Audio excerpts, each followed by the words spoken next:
Hi guys and gals, welcome to Wasted Lunch, the perfect place to waste your lunch. I'm Paul McVeigh. How we doing? It's Tuesday, and the time is 12 o'clock p.m. on the dot Oven Standard. What is happening, guys? Let's see, last time I was actually on last night. Yes, broadcasting live from the luxurious local coin laundromat. Yeah, that's where I was coming from live last night. Very exciting, fun stuff at the laundromat. I haven't been in a laundromat for a long time, so what a novel experience that was, right? But anyways, here we are. It's Tuesday. It feels very Tuesday-ish. And it's fall. What the heck? I'm trying to think. Yeah, at the laundromat last night. A lot of fun there. Which I offered to go with my wife to the laundromat. Figured, this will be, just something to do. What's up, Joe? What's happening? Went to the laundromat last night. Got a broken washer, so went to the laundromat. Brought me a book, thought, we're going to be sitting there for hours and this and that. But it actually went a lot faster than I thought. I didn't know it would only take half an hour or so to get all our stuff washed. Because we didn't do the dryer thing. Here, I guess it's because I've never done laundry that I don't realize just how, the washing process is very fast. But it's drying, I guess it takes forever here. I was prepared to, kick back and read a book and all that fun stuff. But what's going on with you, Joe? How's work treating you? I am having a mediocre cup of coffee. I don't know what it is. Joe says, ugh, I had to do that for a couple of weeks. Yeah, it's kind of rough. Sean's on here too. What's up, Sean? Yeah, it is not ideal to not have a washer, but like I said last night, if that's one of my big burdens in life, I try and keep things in perspective, until I get another washer. Yeah, it's a pain in the butt, but we've had some good stuff happen too. Got the car fixed finally. What's going on with you, Sean? What's happening, man? Yeah, it's. But I'm trying to think of how many damn washers we used last night. Oh my gosh. All right, Joe's saying Sears has 18 months interest free if you want to get a new one. Thanks for bringing that up. That sounds, thanks for bringing that up, dude. That sounds worth checking into. Because, see, we were thinking about buying a used one off of somebody, but the used one that a neighbor of mine has is a very small capacity.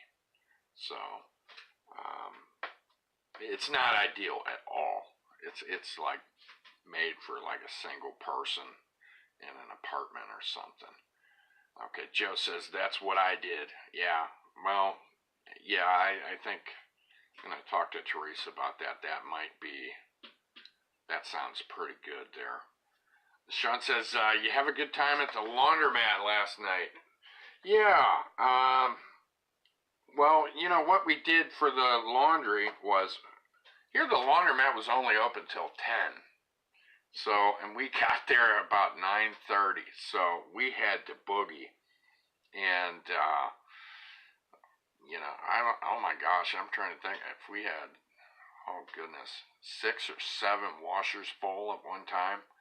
Probably at least 7 of them we were using at one time, but it went good, and that,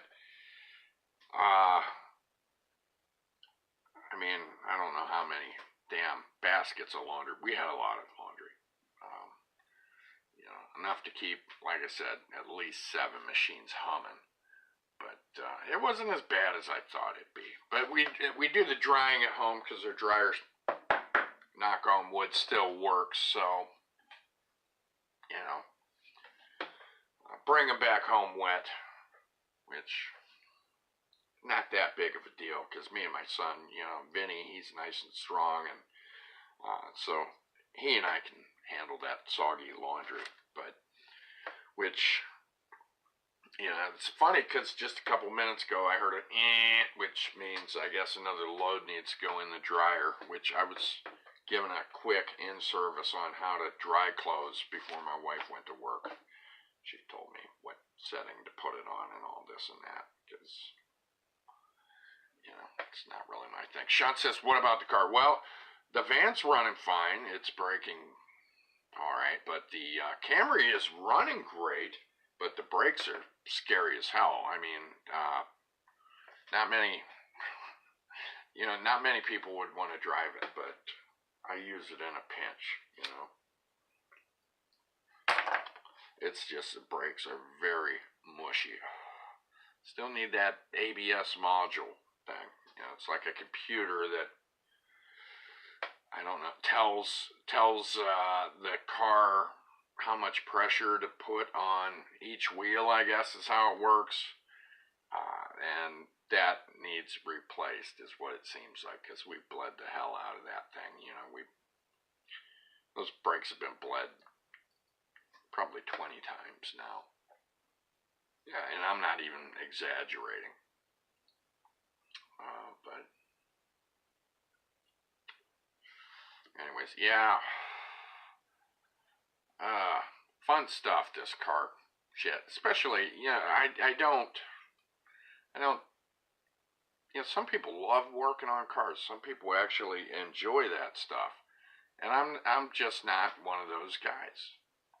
I don't know. I grew up having to help my dad work on cars. You would have thought that would have kind of rubbed off on me, but I think if anything, it turned me off even more. Of course, when I was a kid helping out, I didn't know what the hell I was doing. I just knew to grab this tool and this and that and hold this thing here, and wasn't really explained too much as to what the hell we were actually doing when I was a kid. I just knew what the tools were and how to fetch stuff. But anyways, yeah, I hope you guys aren't having car trouble. Yeah, it's not fun, but it's it's the 21st century now, so we all go through this stuff eventually, this car shit. So, question, guys, do we know who the Tigers are going to play next yet? You guys know that? I was just wondering. Because, if anybody's going to know, it's going to be one of you guys. Because I sure as hell don't know. But I was wondering who we're going to be playing next. Sean says, I like your mug. Oh, thank you. I think this is, we actually have 2 mugs, okay, that came together, and they are quite similar. And I cannot tell you, I don't know if the setting is Italy or where. I can't tell if it's supposed to be in Italy or France. The words on these little businesses and stuff almost look fictional, like totally made up. Well, the one says Hotel du Camelli or something. Well, that sounds Italian. But they're, yeah. Thank you. Yeah, these are nice mugs. Good size mugs, too. I hate small coffee mugs. But, coffee mugs are weird because I don't like large ones that are real wide, because I've found that when you have coffee mugs like that, they do not hold the heat in long. They cool faster. It seems like when you got a big wide mug, because we got a couple of those, and before you know it, your coffee's cold. So I would, this one's got a decent width and height, holds lots of coffee. I like it. Got to do some coffee mug shopping soon, actually. We're always trying to catch up with our coffee mugs because they get broke.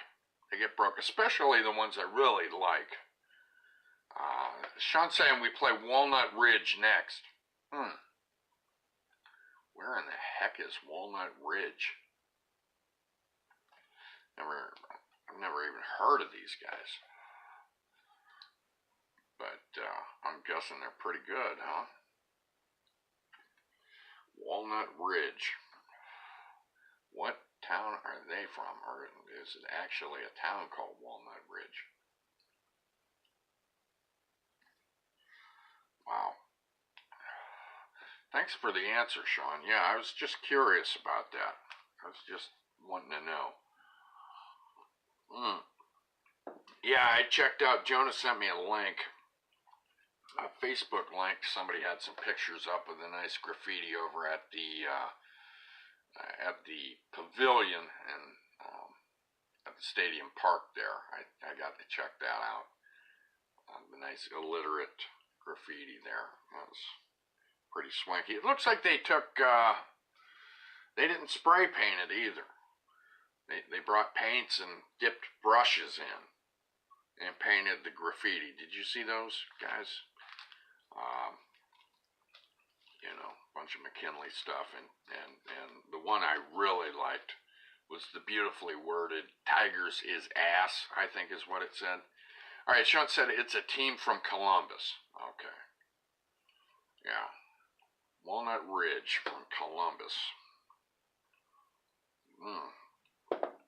Yeah, checked out that graffiti. And looks like it was done by a second grader or something. But, nothing major, I guess.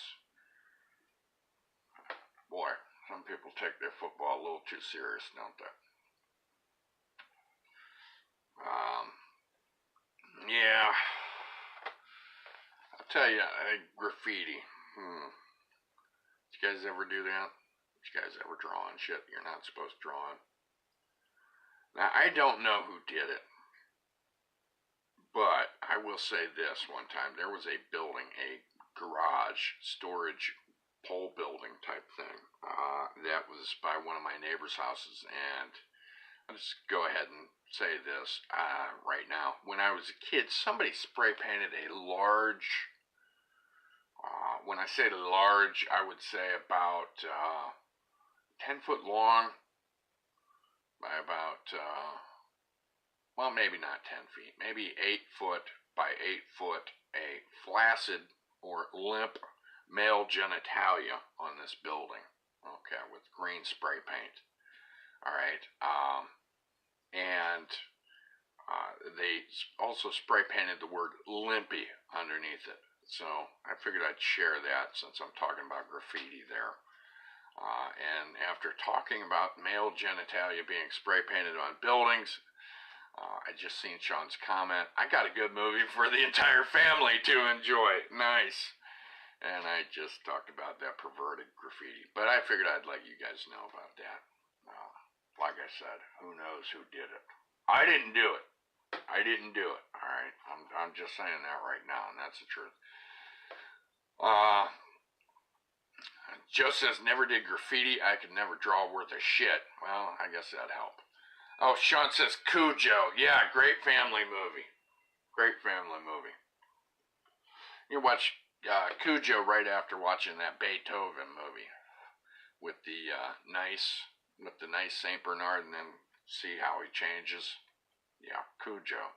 Boy, I saw that movie, I think, last year for the first time in probably 25 years or so.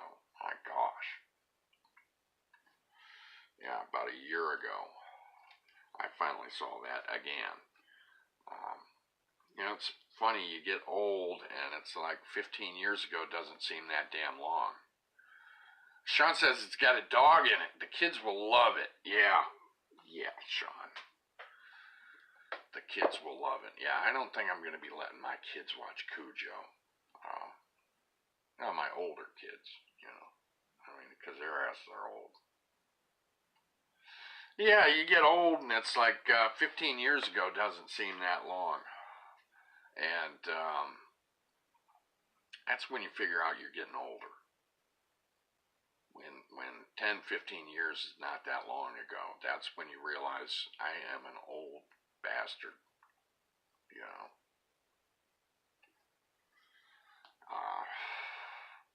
and then you wonder, how in the hell did I get here? How did I get this far and not notice along the way that I was getting this old? Or at least that's me. That's my take on it. Josh is on. What's up, Josh? How we doing? What's happening with you? Josh Spear is on. Whom I have not seen in many a year. Trick-or-treating, or Halloween is coming up. The real Halloween. I don't know. Is anybody doing trick-or-treating actually on Halloween? I know back in the days they used to actually have trick-or-treating on Halloween. You remember that shit? And do you remember trick-or-treating at night? Anybody was around when it was dark trick-or-treating? I remember that stuff. Sean says, yeah, I think they should just stick to watching Air Bud. Oh my gosh. Now that's a movie I'll say I have not seen, Air Bud. Is that isn't it a golden retriever or something, or a Labrador or something that plays basketball or some crap like that? I've not seen Air Bud. I've seen, let's see, Milo and Scrotus. I've seen Lassie TV shows, Beethoven. What was that Incredible Journey or whatever? Seen that with the dogs and the cat, and their big adventure. Seen them.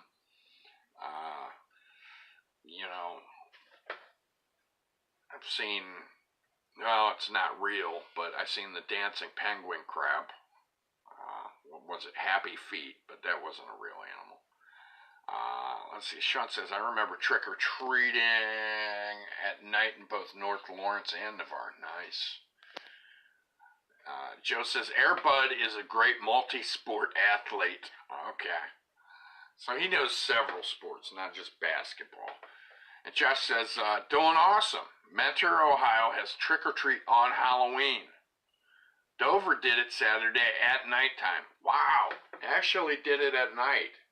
I don't know if this daytime trick-or-treating is supposed to be safer or something. I don't know if that's the idea behind the trick-or-treating. Maybe that's what it is, because, so much, it seems like, we live in a paranoid kind of world now. Did you guys ever notice that? Paranoia. Everything's dangerous. Everybody's worried about everything now. And it's funny because I believe most of it is perception. Not that there aren't real dangers, but I don't think there's really that many more dangers now than existed when we were kids. I think pretty much it's the same kind of dangers still exist. Joe says, I think Beach City is having a trick-or-treat tonight. And that's not far from us. It's not far. Sean says, yeah, everyone is too paranoid. Yeah, we live, it seems like, our culture is very much a culture of fear. Everybody's worried about everything. And I can't help but think it's because of, internet and how fast news travels. Joe says, people love to freak out over dumb shit. Yeah, people get hung up over things and think something happens and everybody assumes it's the norm, that it's happening everywhere at all times. Sean says it just seems like there is more because of the internet. I think that's the case. Because, technically speaking, if you want to go by the numbers, the murder and violent crime rate is down. It's been going down for years. So, at least as far as that shit's concerned, it's lower than it's been in decades. So, Josh says same danger, just better tracking / reporting of the problems. I think that, and yeah, I agree. I think that's what it is. I think something happened somewhere and you know about it right now and it's in your face. Whereas, back in the days, if you didn't get the newspaper, you didn't watch the news all the time, you didn't hear about half the shit happening. You didn't know. Now, I mean, you get on your phone, which is a computer, and you want to, look up something about your car that you're working on or whatever. I mean, ads and shit pop up and stuff is in your face. Google telling you about all these terrible, horrible things that happen. And news has always been about reporting horrible shit, Tragedies always made money for news, but now you can't escape it. I mean, you cannot get away from it anymore. It is everywhere. It's, like Facebook, people put stuff up on Facebook and there's, I'm not trying to make fun of people who are trying to bring awareness to tragedies that happen, but that's another thing. You see all this terrible shit, Josh says the 80s kicked ass. We never had to feel scared except for the Russian nuclear war. Yeah, I remember being a kid talking about nukes and stuff. I remember us talking about nuclear war and weapons and the Russians, look at all the damn movies that came out talking about the Russian fear, but I think we had a healthier atmosphere for being kids, mentally. Okay, maybe not physically. I mean, the world wasn't as child-proofed for us. Our generation definitely was allowed to run around freer than our kids, and that's one thing I've already admitted. I'm part of that too. I'm overprotective of my kids a lot of the time, so I'm honest about that. But I don't remember being bombarded with all the media. I was a kid. I didn't give a shit about the news. I didn't care. I didn't watch the news. And I found out a couple times when I was a kid by watching the news that I didn't want to watch the news, because the news stations were out of Cleveland and they talk about some horrible shit that happened. And, that shit would give me nightmares as a little kid. So I found out quick the news was not for me. I did not need to see the news. So I stayed clear of that. So, yeah, I think it, but my goodness, it used to run around all over at nighttime and no supervision. Sean says nowadays kids are just glued to their devices, no real imagination. When I say kids, I mean the younger ones.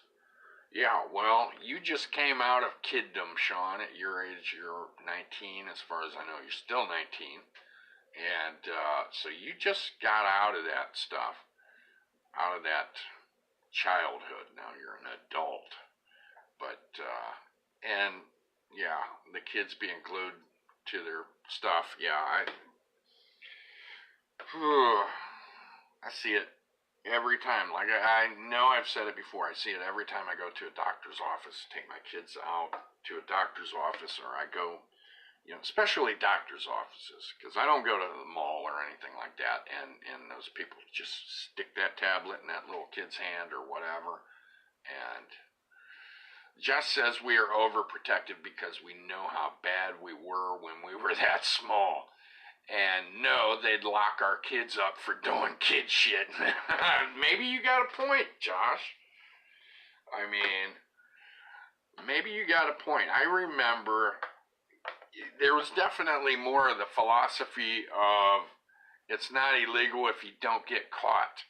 I know that was definitely more my philosophy when I was a kid. Sean says I didn't get a phone until I was 12 or 13. And then Sean says no smartphone until 14.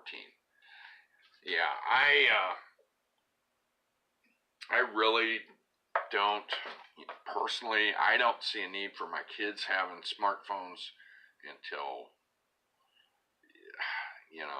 well, here's the thing. If the specific child, okay, because I have several, if that child is involved in some sort of after-school activity, and they're somewhat responsible and they're in a sport or something like that, because I have kids in sports, and it's after school or something like that, that is a factor as to whether that kid of ours needs a cell phone. But I don't see them needing smartphones or cell phones young either, and young meaning I don't see them needing them when they're 13, 14 or whatever, unless they're in something where they're away from us, and then I see they need to have that option to call us if crap hits the fan. But remember when we were kids, Josh, when shit hit the fan, you had to find a payphone or had to, which I guess technically, let's say, my kids in wrestling, there are phones in the school. So they can resort to that. But yeah, we had to find payphones but yeah, I guess I'm overlooking the fact that the schools and stuff have have telephone services. That's another thing is these kids, I don't know if any of my kids know my phone number. Josh says no one has a house phone and no pay phones. It's the only way they can call. Sean says, yeah. I mean, and that's the thing. And does anybody remember phone numbers anymore, damn it? Sean says, well, when I was 14, I was in New York in a school trip. Well, I can see your parents wanting you to have a phone for that. I just, I know that when one of us kids was not accounted for, depending on the kid, there was a mental list in my mom and dad's head of who to call, to find which brother or sister, or me. I know they went through a list, in their heads of these phone numbers. They were usually in their heads, of all these different numbers of people's houses to call to try and find where we were. And then, if they didn't get a hold of us in time and we worried them, then you got your ass beat when you got home. Okay. So, the ass whooping was, one of those things to help encourage you to keep in touch the next time you were out of the house. But the ass whooping is one of those things that I think is kind of gone bye-bye over the years, too. But, yeah, I mean, my parents were really cool. We just had to let them know where we were. And a lot of the times we were pretty free to roam. Sean says, I see kids as young as 3 doing nothing but playing on a tablet. See, that's the thing. I just worry sometimes. What some kids are learning. But I'm glad we live where we live because I can force my kids to go outside. Josh says, bring back the ass whoopings. Yeah. Yeah, those were a lot more common back in our days. I mean, we were, no pun intended, at the tail end of the public school corporal punishment. Josh, you remember that shit. Jonah, what's up, dude? Talking about being paranoid and kids' safety and ass whoopings and stuff. Let's see, Jonah says, good afternoon, Paul. Good afternoon to you, sir. Yeah, I remember getting my ass whooped in school, which was, that sucked. I think, I only got one ass whooping in school, and I think what really turned me off about it, not that I ever enjoyed getting my ass whooped, but what really turned me off was I hated the teacher who did it, and it was a bullshit reason I got paddled for. I got paddled for talking during lunch. Yeah, I laughed in lunch. Yeah. What kind of shit is that to get your ass whooped over? But I got it whooped. Let's see. Sean says, I've sure got my share of keister whoopings. Or whoppings.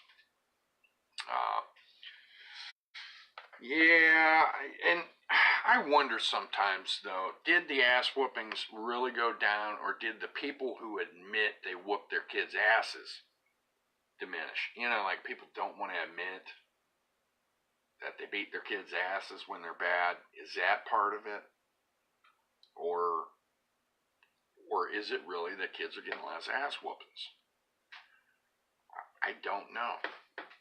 I'm sure there's not been any very good surveys or polls taken about that. Maybe there has. Maybe if there is, I haven't seen one. But obviously it was considered, general child rearing if they were doing it in school when we were kids. Josh says you used to try to fight anyone you didn't like. Me? Oh, okay. I got scrappier as I got older, maybe. But when I was a little kid, when I was in elementary school, there was a time I was not so confrontational. Josh says we were in the closet. We beat their asses, then lie. Okay, well that's. Thank you for your perspective on that. Yeah, I wonder about that. I wonder about that, dude. If that's really what it is. Jonah says my dad told me a story about getting paddled in school once, and he started laughing. So he kept hitting him with it. And well, he wouldn't stop laughing, so he just sent him back to class. Oh my gosh. Oh, wow. I bet the teacher hated him. Oh my goodness. He just started laughing at him while he was getting an ass whooping. Oh man. That'd be a way to make that teacher feel like shit. It ain't hurting me. Your old ass is paddling me and it don't even hurt. It's funny because I remember exactly how those damn paddles looked like. It was like, it was like there was a standard size and shape. And I wonder if there was laws regarding that, if there were laws that said, paddle must not be any longer than this or any heavier than that. Maybe there wasn't. Maybe I'm looking way too far into it. But I remember one of my teachers had her initials on the paddle, which were M-A-C. She called the paddle Big Mac. And I remember some of my teachers having holes drilled through the paddles. That was real shit. They actually did that. They would have holes drilled through them, for less wind resistance. That was a real thing. All right. And I don't know how much it really helped on the wind resistance, but it worked on the intimidation factor. I mean, you're a kid and you see those holes in there. and in a waffle kind of pattern on the paddle, and it does something to your mind as a kid, seeing a big piece of wood. And I think it does something even more to your mind that this person who's about to whoop your ass is not your mom or dad. I think that, did, had some effects too. But, I can't remember what grade I was in when they got rid of paddling. I can't remember. But I do remember going to my sister's high school orientation one time, and they had paddles in the classes at the high school. So they were, you think about it, and it's like they were paddling kids' asses. Kids who were practically adults were getting their asses beat with pieces of wood in school. Could you, it's funny. It's almost hard to fathom that you would have, a grown man or grown woman swinging a paddle into the ass of somebody who's their size or maybe even bigger than them, and they're gonna take an ass whooping. I'm sure teenagers nowadays couldn't even. It's hard for me to wrap my brain around it. Yet alone, I could only imagine, millennials trying to picture that. Because in high school, hell, there's a lot of students that are bigger than the teachers, and nowadays, you see these videos on YouTube, and these damn kids are in kindergarten or first grade and telling their teacher to F off, and getting removed from the school by police because the teacher's afraid to even touch them. They don't want to touch them and make them sit their ass down. There wasn't a whole lot of that when I was a kid. Jonah says the worst they did to us in elementary school was take our recess away and have us stand on the line all recess while you watch others play. I remember doing a lot of that shit during recess. We'd stand on a wall. We'd lean against a wall all recess. That sucked. I hated that. That was terrible. And I think usually I ended up getting stuck on the wall because of playing too rough, stuff like that. Because technically we weren't allowed to play tackle football, but a whole bunch of boys would still play tackle football. My goodness, we're not allowed to play tackle football, but we live in Massillon, football town. We play tackle football. Now, like I said, you guys have heard me, I am not a sports guy, but I did like playing football when I was a kid. I loved it. I liked running with the ball. I liked getting touchdowns. I liked tackling people. I enjoyed that immensely. Even though I was not a sports fan, I did like playing. But we would get in trouble for that, and all of a sudden there'd just be a whole line of, more than a dozen boys lined up all along the wall, all because we got busted playing tackle football. Sean says, I remember being put on the wall for running up the slide or jumping off the jungle gym. So those were also wall worthy, huh? Weren't allowed to jump off the jungle gym. I guess I can see that. They don't want kids breaking their damn legs. I think mostly why I got put on the wall was rough playing. Jonah says, I've witnessed Coach Hack breaking up a fight by himself and pick this one dude up and pin him up against the wall while holding another dude back. Some of the fights I've seen were crazy. Let's see more. The girl got her hair ripped out and was dragged down the hallway, leaving clumps of hair. I've seen that before. Or watching someone lunge at a girl down the atrium steps. Damn! Somebody jumped down the steps to get at a girl? Wow. Man. I haven't seen that. I've seen the girls rip each other's hair out in the middle of the hallway. I'll tell you, the fighting, there ended up being a lot of fights when, early on in high school, in the early high school years. And it was before they got really tough on fighting. And there used to be a few fights a day. Sean says, I remember those. So Sean remembers the fights you're talking about, Jonah. But, yeah, there started being, I mean, there were a couple of fights a day at school that I knew of, that I ended up seeing. And it seemed like for a while it was happening. Like every day or every other day there were all these fights going on. And then they started coming out with some hardcore rules. They came out with 10-day suspension for getting in a fight. No questions asked. Your ass was getting suspended for 10 days for fighting. Period. Jonah says this chick lunged at her from the top of the steps. I think the one girl smacked her face on the railing. Ouch. Sounds painful. What's up, Raven? How we doing? We're talking about school fights. Remember going to school back in the days, people getting in fights?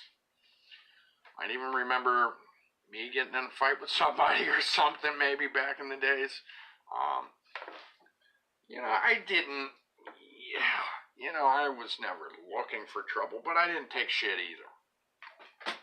That would be why you'd find me in a fight back in the days.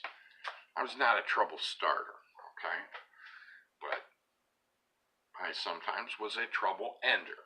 We'll put it that way. But, yeah, they got real tough on the fighting. They cranked it up to a 10-day suspension. Right off the bat. Raven says, hey, sir. And I said, hello, how we doing? Oh, Raven says, yeah, buddy. Okay, you remember it. You remember the fighting. Jonah says there were fights in the cafeteria where a kid got ganged up on and beat all their asses. That sounds great. Uh-oh, he actually hit the cop when they went to break it up. See, that's the tough part, is control. Okay, I remember getting in a fight. Raven says you wasn't short with words. That's for damn sure. LOL. Yeah. Well, Josh Spear was on. He said something about I was always ready to fight someone who had a different opinion or fight with me. But the thing was, I was just always ready to stick up for myself and my friends. And one thing I did not dig in school at all, still do not. I don't like that bullying shit. I don't like picking on people. I hate it when the status quo pick on people because they're different. Never like that shit. Hate that shit. Jonah says he didn't see the cop and swung. Yeah, I got into one time and the principal came up. But he did the smart thing and started calling my name before he even tried to break it up. So I turned around, I had my hand up, but, I was just in combat mode, and turned around, saw it was Mr. I, and I'm like, okay, cool, I'm cool.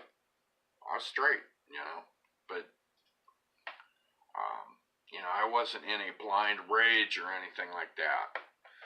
I got into a fight, and, I got hit. Sucker punch first, and then it was like, okay, well, it's time to make this person pay, and I did my work I needed to do, and he no longer was a threat, so I wasn't going to hit the principal. I was actually pretty chill, so, but that was not the norm. I wasn't always, looking for the shit, so to speak. Yeah, fights. They cranked up the thing. You got 10 days instantly suspended. Now I'm going off of memory. I'm almost sure that's how they did it. Well, here is the thing. If you were a student, I believe it was if you missed 10 days in a quarter, okay, you failed that quarter. So what would happen is, so if you got in a fight, all right, and then you would fail that quarter, and then the only way to get out of it was to make an appeal. Okay, you could go through this appeal process to try and get out of failing the quarter. And it turned out, I think it really turned out that more kids were concerned about failing than you would think. All right. Maybe that doesn't sound so believable because you're like, well, people get heated, they get pissed off, they're just going to fight, period. But I'm telling you, it cracked down on the fighting. It did. The fights that happened really seemed to shrink down. Jonah says, I got bullied a lot in elementary school and in junior high. I got fed up and cussed these people out. I got in one fight in school that I can remember. He went to swing on me and missed. I hit him a few times, but all that was seen was him swinging. I got low and had some gut shots. Working the body. Jonah's working the body. Boom, boom, right to the breadbasket, eh? Yeah. Jonah was putting some work in on that fool. Wow. Jonah, you really handed that girl her ass. No, I'm teasing, buddy. I think. I don't know. Am I? It was a dude you were fighting, right? But, yeah, I don't know. I got into a couple. But I really preferred getting along with people. It's just, I put up with shit in elementary school, too. I got picked on. I was skinny, real skinny. Got picked on there. Didn't get picked on so much in junior high. I started getting cocky then. And then in high school, I wasn't taking shit. Was not taking shit. Jonah says I never got suspended for it. So, well, that's good. And that's the thing is, I don't know what everybody, I don't know what the next door neighbors are teaching their kids or whatever, but I teach my kids that, you don't want to be out there looking to make trouble, but you also can't stand there and take an ass whooping either. You can't. You don't just stand there and let somebody kick your ass. That's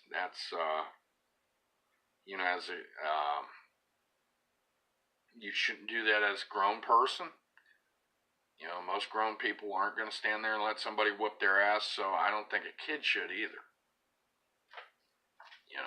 So try and teach my kids not to start shit, but to stick up for themselves, defend themselves too. Because nobody should stand around and be a punching bag. Screw that. So,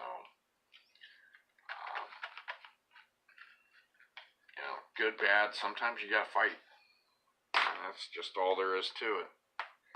You might not want to, but that's life. Shit happens and you gotta take care of it. And sometimes that taking care of it is somebody trying to whoop your ass. And the thing is, you got to defend yourself. Maybe you won't win. Maybe you'll still get your ass handed to you, but you're definitely getting your ass handed to you if you don't do something about it. So, you might as well fight. And if you're going to fight, you got to fight for all you're worth, So, that's me and my wife's opinion on that too. Try and tell our kids, before, if somebody's giving you shit, try and deal with it with the teacher, with the principal. But once it becomes physical, you gotta defend yourself. You cannot just let somebody kick your ass. So,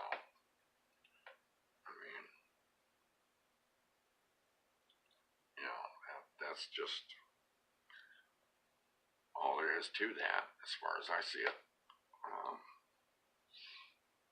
So I understand why schools just have the policy where they just suspend both kids or whatever.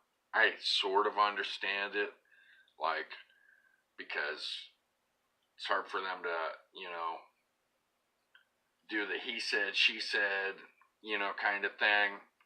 Well, both kids are going to want to say the other one started it. But then again, with all the damn cameras and shit they got in schools nowadays, a lot of the fights can be figured out from a camera. Of course, some of them can't. You got bathroom and locker room fights. You got those that you can't, there's no cameras in there, obviously. But, those fights that happen in the gym and the cafeteria, those are big places for fights. Those should be able to be figured out. So if a kid is, standing there and somebody just blasts them and then they fight back and it's quite clear that they're defending themselves, yeah, they shouldn't get suspended, but I think schools just have this zero tolerance shit so that, they don't have to do some kind of investigation kind of shit. Jonah says, I was skinny and short. That's why people went at me in high school. I had to deal with one of my childhood bullies every day in construction. Nice. That sounds like fun. Let's see. What's it say? I gotta go to the see more here. He was so ignorant, just like his family. My dad and I would always say, aren't enough. Back to the story. He would say shit about my family or myself, and one day I snapped and mentioned things about his life that shut him up. Oh, good. I looked him straight in the eyes and said, keep talking all this shit and acting like a thug, and you will end up in prison like your pathetic ass father. Damn! He shut up and never messed with me again. When I do see him, he gets all nervous when he sees me. Damn! Woo! Yeah, you didn't threaten him. You just told him like it was, and that hit his brain enough to shut his ass up. Nice. Nice. Wow. Well, it's not nice for him that his background, upbringing's like that, but piss on him if it was being a dick, huh? Sean says, they say they suspend both parties because of the fact that the fight happened. No other reason. Yeah, it's a policy to keep people from having to work or use common sense is what it is. That's what most policies are, is to keep people from having to do legwork, I feel. So many policies. Sometimes it clearly is a victim, period, even when both sides are fighting. Obviously in the courts they have self-defense, don't they? For a damn good reason. Jonah says, my dad looked at me when I told him what I said and just laughed. He was shocked. I snapped. Yeah. Got pushed to the point where your ass couldn't take it anymore. And you had to say it like it was. Well, you know what, though? That's cooler than you busting his head open with a 2x4. That's pretty cool. It's not cool that you had to get to that point where you snapped. That's not fun. I know. I've been there. I took shit and I took shit and took shit until the dam burst. So I've been there. And that's not fun, but it's really cool that you told this guy like it was and told him, your ass, your dad, it sounds like his dad, you said he was locked up and your ass is headed straight for that too. That's just, it's funny and cool that you saying that had that effect on him instead of just pissing him off. You know what I mean? Because, he might have opted for that route, just stupid son of a bitch, what are you talking, and just went off on you. But sounds like you really got through to his dome, got his ass thinking. So that's what's really cool about it. It's also cool you quit taking shit. But yeah, that happens, and I think that these people who are constantly tormenting and shitting on people don't realize that, there is a limit. Just about everybody has this limit where they won't take it anymore, and either they're going to explode out on somebody else, or unfortunately take it out upon themselves, which sucks too. It's terrible what, people are taking their own lives and shit because of this kind of shit. People constantly shitting on them. One of my boys got the same shit from same kid for a few years. Okay. One of my sons took shit from somebody for a few years, and I talked to him about it, and I'm like, there's going to be a point where you're going to have to do something, period. And then eventually he reached that limit that you reached, and it got physical, and he put his work in on this guy, and that settled it. That squashed it between them, because my boy ended up getting very physical, and let him know that those old days are gone. That behavior, that response that you used to get is done. Now it is a physical response that is, threatening. So, Jonah says he tried to defend himself, but kept mumbling. He couldn't find anything to say. Nice. I gotta click the see more button. Everyone who witnessed it had my back. My construction teacher didn't seem to care. All he said to me was, "Damn, is he a dick? Way to stand up for yourself. Let's hope it ends." Well, good for you. And you know what? Good for that dude, too, who was being a dick. Maybe he'd learned something he really needed to learn, and you taught his ass. So,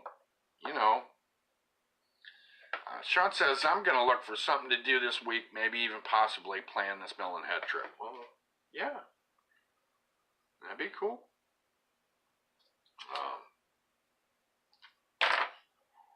That'd be cool. Cool. Yeah, bullying shit. And I'm, I know there's so much talk about stop the bullying and anti-bullying, and I'm not griping about that at all. I think it's great that there is bully awareness. Do I think that it's stopping most of the bullying? Hell no.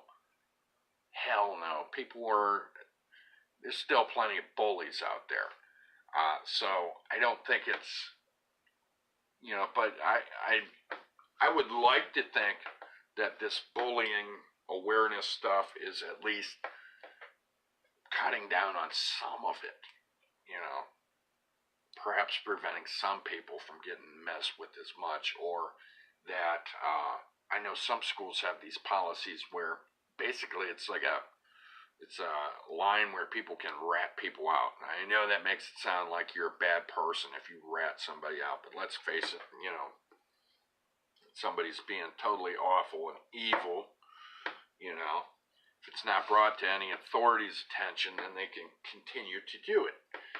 So some schools have a policy where there's like a phone number or something where kids can text it anonymously and tell the teacher or principal or guidance counselor or whoever that so-and-so is doing this and that, so that, and be anonymous about it, so that they can look into it and see what's going on. They're aware of what's going on with, let's say, asshole A keeps starting shit with, Clyde or whatever, and won't lay off him. He can, they can get an anonymous tip talking about that, and that will bring awareness to the principal or whoever, and they can investigate and look into it, so that somebody isn't just suffering silently about the shit. You know what I mean? Sean says, I will let you guys know the details of the planning. Yeah.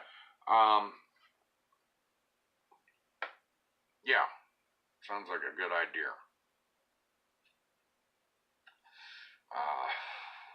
But yeah, I've heard of that. Some schools have this thing, and I hate to call it ratting out or snitching or whatever, or tattling, because those words make it always sound like the person who is doing the telling on somebody is an asshole, which in reality they are not. Because there are so many people who get away with doing bad things. And that's not just in the schools, that's out in the regular world too. There are a lot of people who get away with it, and they shouldn't. They shouldn't get away with some of the things they're doing. And, we're not talking about somebody lighting fireworks off in their backyard. We're talking about criminals and shit here. So, but I don't know. I don't know all the answers. But I thought that anonymous text thing was kind of cool when I heard about that. And now that I think about it, I can't even remember what the hell school I heard about that from. I don't know if that was one of my kids' schools or what. As Sean says, they are more like a confidential informant. Okay, that's another way to put it. Jonah says that bully awareness to me is a joke. It seems like the staff hardly does anything to help by any means. That's why when they see so many fights and not understand, they are so shocked. Let's see. Whoops. I'm trying to click on the see more thing here. Sad thing is, it's almost the same for suicide awareness. For example, Perry had 6 kids, I believe, who sadly took their lives, and it seems like they have hardly done anything to help. They took down a banner. Whoa, what'd I do? What'd I do, guys? Where am I now? Hold on, guys, I'll fix it. I don't know what the hell just happened there, guys. I'll get back on here, though. What the hell did I hit? Damn. I hit something to reverse this. All right, I'm going to continue reading this. For example, blah, blah, blah, hardly done anything to help. They took down a banner that had pictures of kids on it, and that sparked the students and some in the community. Jonah says the anonymous text app does seem cool. Okay, I think I found the reverse thing. Whoa, I just switched it again. Okay, there we go. Shots at Paul disappeared. Yeah. Sorry, but I had to read that through anyways. Yeah, well, the thing is, Jonah, you just hope that something being done is going to help, and that's the thing where life is an experiment. But I think one of the things that would help in the bullying and maybe in the suicide awareness thing, I don't know. I'm brainstorming, just like everybody is doing right now. When there's a new thing that seems like, it almost seems like an epidemic that pops up, which is kind of what this really is. Not just the bullying, but the suicide is that. Somehow there needs to be more communication with students, to where students can give feedback and be involved in that awareness and process of taking care of shit. Jonah says, Paul the Great, now introducing the Great Paul Dini. Yes. Magic act. Yeah, that was kind of funky, wasn't it? But yeah, because, well, for a second there, guys, I thought I turned into a vampire. It's just, my ass was gone. There's just an empty chair there. It was pretty funky. But that was weird. But I think they need to have the kids more involved in coming up with action, plans of action. It's not to say I think the kids, are expected to be mental health experts, but I think the kids, there should be lots of feedback, and communication should be established with the students to try and hear from their point of view, because they're the ones living this stuff, what they think would be helpful, as far as kicking ass and taking names and really getting shit done, to straighten out some of the shit. But that is, maybe some answers would come out with that. I don't know. I don't know what these schools are doing to actually establish communication and build a rapport with their students. I don't know what the schools are doing to do that. But I think that's very important, that they are getting the straight scoop from the students. Because us grown-ups, I hate to say it, but we are so out of touch with the youth, and it's not something that as an adult you plan on doing. You don't plan on doing this, or for this metamorphosis to happen that distances you from your youth so much. It just happens with life. You get older and you start forgetting how your perspectives have really changed, and you don't notice how much they have changed. I mean, hell, just today, some people I went to school with, right on the show, were talking about how, how I seemed to be when I was in high school, and, that made me do a lot of thinking, there was, I was kind of like this in school, but it's real easy to forget as the years roll on by. It's easy to forget what it was like to be a teenager, or to be in elementary school or junior high. It's real easy to forget that stuff from adapting to the life of being an adult. It's something that naturally happens, and you naturally seem to lose touch with what it was like to be a kid again, or what it used to be like. It's sad, but it's true, and that's why us old farts need to be now more than ever need to be, we need to have it so the kids are comfortable with communicating with us. I mean, I think that's very important, that the kids are comfortable talking with us, because if there's no communication, you don't know what the problems are ahead of time. And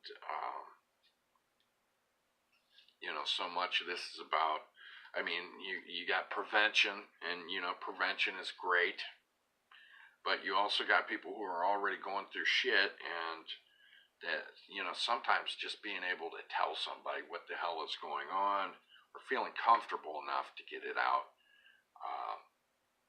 is enough to help get you on the right foot.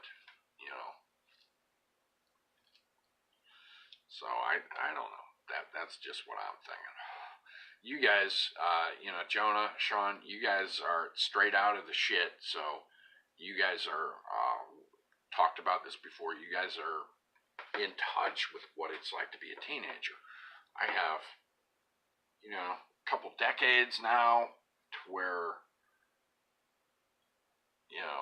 I've had that much distance put in between me and my teenage years that it's kind of hard to look back on them, and see them through youthful eyes, I guess.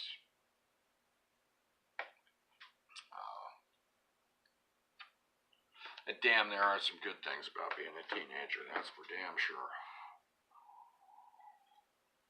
There are some good things, and I do remember those. Oh yes, indeed. Fond memories of being a teenager. But yeah, lots of turmoil. Change can be,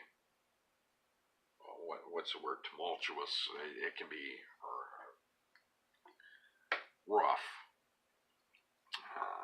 manic, bring about feelings of ambivalence and general disorder. can come about because of change, and that's what's happening when you're, a teenager. All that shit's changing.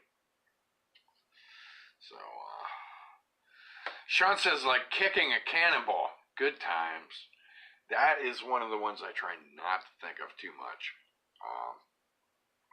In fact, and I could say luckily I am of the mindset that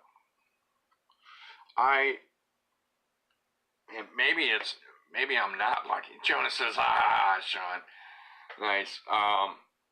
Maybe I'm not lucky because I just forget so much shit, man. And I don't know if the brain is trying to cram in new stuff, and that's why I just kind of discard old things. But I've been pretty good over the years about getting rid of some bad memories. I've been pretty good about that, the things that aren't so cool that have happened to me. I've been pretty good at forgetting that shit. Sean says, or when your parents found your stash of magazines. Yes, that was a low point too. That was a low point. But the good point about that is I didn't take an ass whooping over that. So that wasn't that bad. It really wasn't. Embarrassing, yeah. But, let's see, Jonah says, hey guys, a ball. I want to kick it. Smack. Holy shit.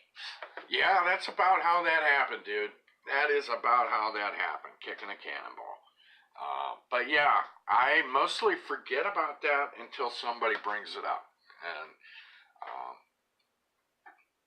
yeah, it was painful. But, that was bad. I wonder, and like I said, I didn't go to the emergency room over that, so I wonder how much damage I did to that foot,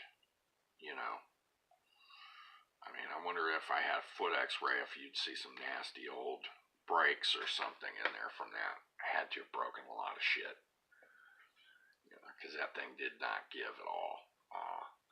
Sean says, I bet your friends found it hilarious. They did. They found it funny as hell. And, and I was gimping all the way back to my cousin's house. So I didn't find it funny, at all. But that's how those things are. It's kind of like when I watched my neighbor, try to string his crossbow and ended up cracking himself in the balls with it. When he was trying to load his crossbow, I mean, here, this guy just got mashed in the testicles by a crossbow, and I was dying laughing. I couldn't hold back from laughing at him. Jonah says, I used to throw snowballs at cars, and I remember a car turned around, and I ran like hell. Oh, shit. Yeah. Oh, boy, that's scary shit, man. Throwing snowballs at cars. Oh, man. Yeah, I did that a couple times. That was prickish stuff I did, too. Sean says, what did your family say? Okay, about the kicking a cannonball thing. I can't remember too much. I remember I said, I don't need to go to a hospital or anything like that. And, once they were sure I wasn't going to be crippled or anything, I think everybody else had a good laugh about it too. Everybody except for me. I haven't done a whole lot of laughing about that whole thing. Although I look at it and I think about it and I think, yeah, that must be hilarious to people. But it hurt so bad. The pain was so intense that I cannot look at it very humorous. Because that pain was so bad in my foot. Oh my gosh, guys. It was terrible. But, yeah, I could see how it would be funny to somebody else. But when you're in that much pain, it's really hard to see the humor in it. Really is. But I'll tell you what, I have not kicked a ball since then without making sure it's a damn ball. Let's see, Sean says, good thing you're able to laugh about it today. Yeah, I am. I mean, I'm not, I do. I see the humor in it. It's just, my gosh, dude, that shit hurts so bad.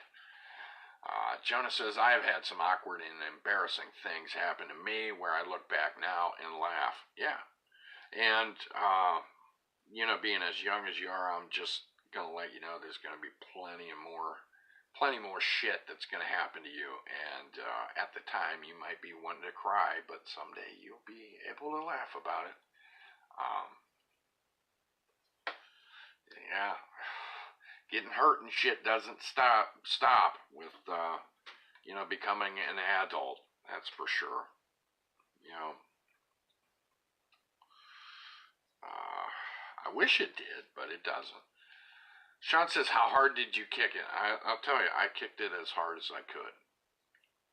All right, and I could kick a football pretty damn far when I was a kid, so I kicked it hard.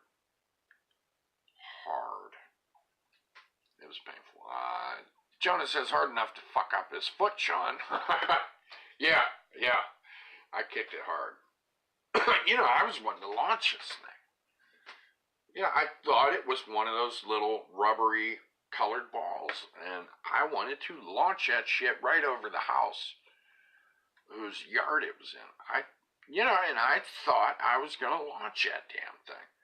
But I kicked it in, and like I said, it was so weird and shocking because it felt like, Andre the Giant picked me up and slammed me on the ground. That's what happened with that energy. Okay, the ball, of course, it did not move. All right, it did not move, but my body actually slammed into the ground. I don't know, I'm not a physics expert, but that's what happened. Sean says, "What would you say to Vinny if he came through the door and did something similar?" Well, considering I've been in that position, I would be the last one to laugh. Okay? Yeah. After doing something that foolish, that makes you that one person in the crowd who doesn't think it's hilarious if it happens to somebody, that particular kind of thing. Although I did laugh at my friend who crossbowed his balls. You know, Jonah says a big shock absorber through your foot and then your entire body. Yeah, dude, that's what happened. All that energy, it slammed me down.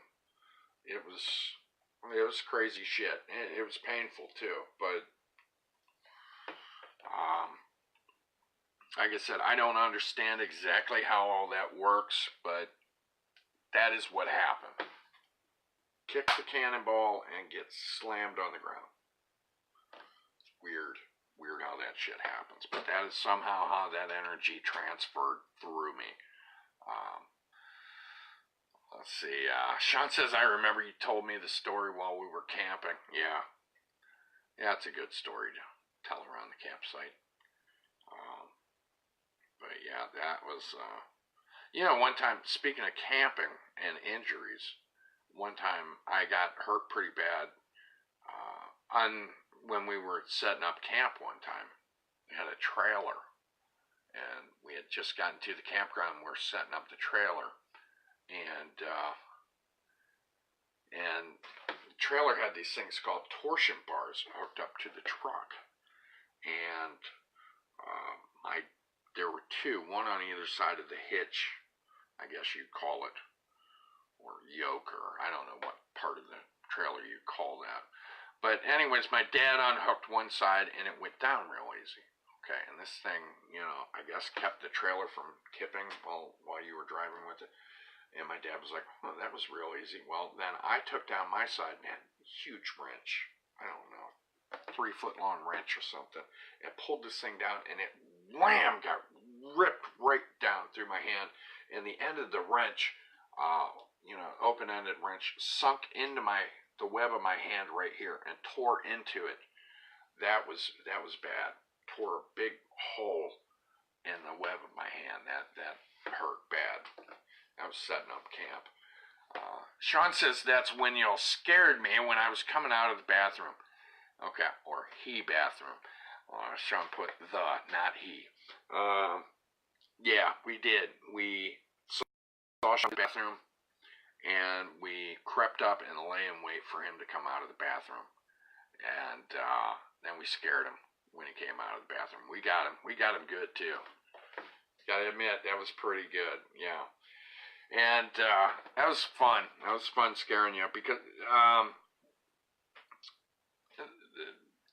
the big, one of the, I mean, 99% of the excitement of scaring somebody like we did you is the build up to it, really. I mean, that's one of the big things, is it's just that tension building up, you know, leading to that good scare, you know, the creeping up, the laying in wait. That helps.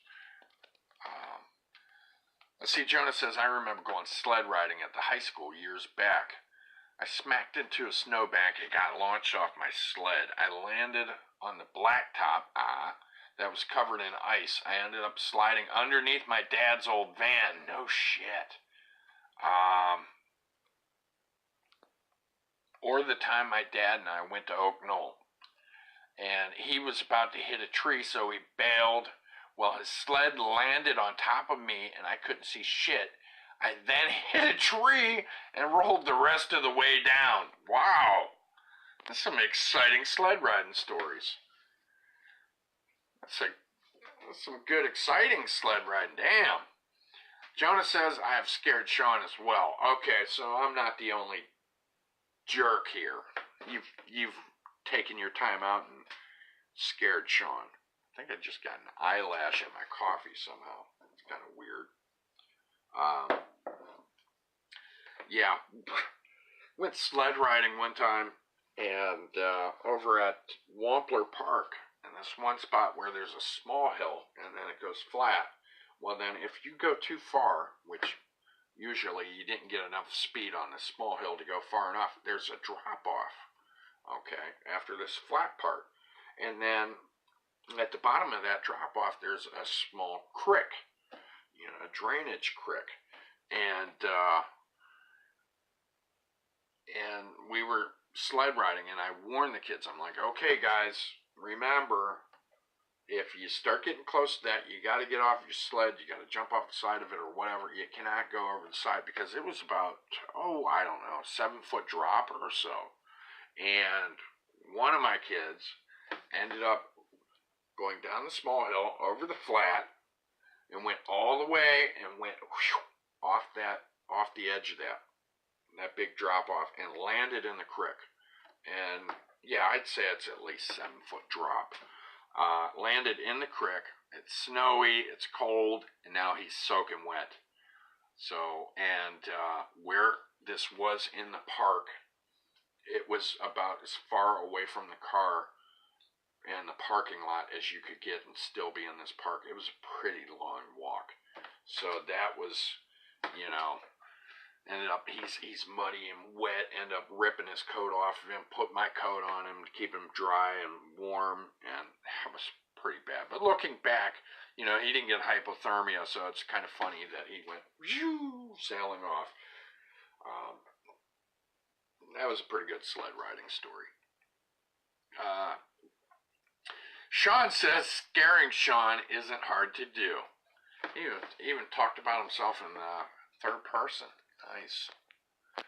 Jonah says the way he jumped, I thought he was going to have a heart attack when I scared him. That hill at Wampler Park is crazy. I also went to the Resi when I was younger and would walk on the ice and pull my friends on a sled across it to the other side. Wow. Yeah, I've never had a sled over at the Reservoir Park. Never been there with a sled. Sounds fun though. But speaking of the Resi, does anybody know if it's still drained? I just know from seeing Nate's videos, because I haven't been in town a lot, because, you know, now I'm living out of town. It's like, you know, although it's only 10 minutes away, it's almost like it's an hour away now. Did they ever let that fill back up with water? And for those folks who are not familiar with this park we're talking about, a creek runs through this park. That's how we say creek around here, creek. Creek runs through it and then ends up pulling up into a very large pond, and then ends up running down over a waterfall. Well, they did. I don't know how they did it, but they drained that out to where barely any water was running through it. And the people of Massillon, the city of Massillon, most people were pretty pissed off about that, because it turned into this giant dried up puddle with weeds growing everywhere instead of being this nice, pretty pond. And I don't know if they ever filled it back up. So I'm going ahead and asking Jonah and Sean if they know anything about that, because I don't. I have not been to that park. Oh, shoot, for a couple years now. It's sad. It's sad, but it's true. You know, I live 10 minutes away from where I grew up, and it's almost like I live in another state or something. I don't get back there that much. But yeah, guys, if you guys know anything about that park, let me know, because I'm wondering about that stuff now. See, I think I went sledding at Oak Knoll. I'm not sure. I think I did. If I did, it was so long ago. But definitely never had a sled over at the Resi. In fact, I don't remember. Well, no, I've been there in the wintertime. I have been there in the wintertime, but just not so much. See, I never really lived that close to there. Wait, no, that's a lie. For 6 months, I lived about a mile away from there. So I guess I did live close there one time. Let's see. Jonah says you need to go there sometime this winter with your kids. I enjoy going down the hill on the other side of the tunnel. Okay, by the basketball courts. This past winter, I went with Sean, Garrett, and Iamad. Well, as I went down the hill, I could hear them say, "Watch out for the stump." I said, "What stump?" and smacked into it. Wow. It launched me and my sled over the walking path onto the basketball court. Damn. Needless to say, my ass hurt for a few days. Wow. You got launched by a damn stump. Damn. Yeah, those stumps are bad. Bad when you're sledding in stumps and trees. Bad shit. I launched off of something like that one time. I was down in Carrollton sled riding with my cousin, and we were going down a hill that was more like a small mountain, you know, and got launched off the bottom of that baby. Sean says, I remember that. Wow. So, what stump? Jonah says the water there was completely drained. They made it into a small creek, and the rest is just weeds surrounding it. They also lowered the waterfall a bit, too. It does not look the same at all. That sounds horrible. Sounds terrible, man. So, they shortened the waterfall. No wonder people were pissed off. No wonder. I wonder what anybody know what the reasoning behind that was? Were they saying the waterfall was breaking down or something? Was it a safety hazard? I'm just wondering about that. Because that is a pretty big change. When you look at Massillon as a whole, that would be our centerpiece kind of park, really. That would be the park, just like Canton has Monument Park and whatever else they call those sections, where it's like one long ass park made of a few different parks. You guys from around here know what park I'm talking about, the one where the monument's at, and there's that long, walking path that goes around it. And that's kind of how Massillon's Reservoir Park is. So it's a big deal to Massillon. Let me see here. I gotta click the see more. I always think of Seymour Butts when I push it. Jonah says it really upsets me. You can't even fish here anymore. Due to the fact the carp that was there, they left to die when they drained it. People were moving the carp from the shallow water at the bottom of the waterfall and moved them to where they can swim upstream. Damn. Yeah, that sounds pathetic. Sounds terrible. Sounds terrible. Yeah, it was really nice looking, and now, and I've only seen it from the video, guys, which, you know, Nate Rambod did a good video on it, and it looks like a big turd now. It does. It looks like a big, weedy, covered turd.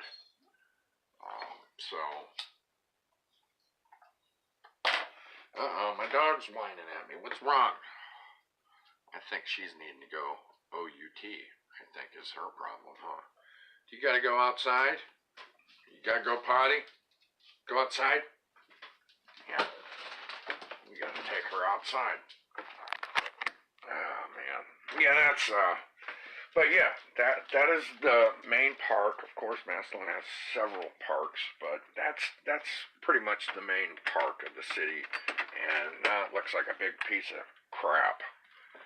So, letting the doggy out, do a temperature check out here. Okay. I'm in t-shirt and shorts. There my dog goes straight past a cherry tree onto an oak tree looking for squirrels. Sean says Nala being good. She's being pretty good.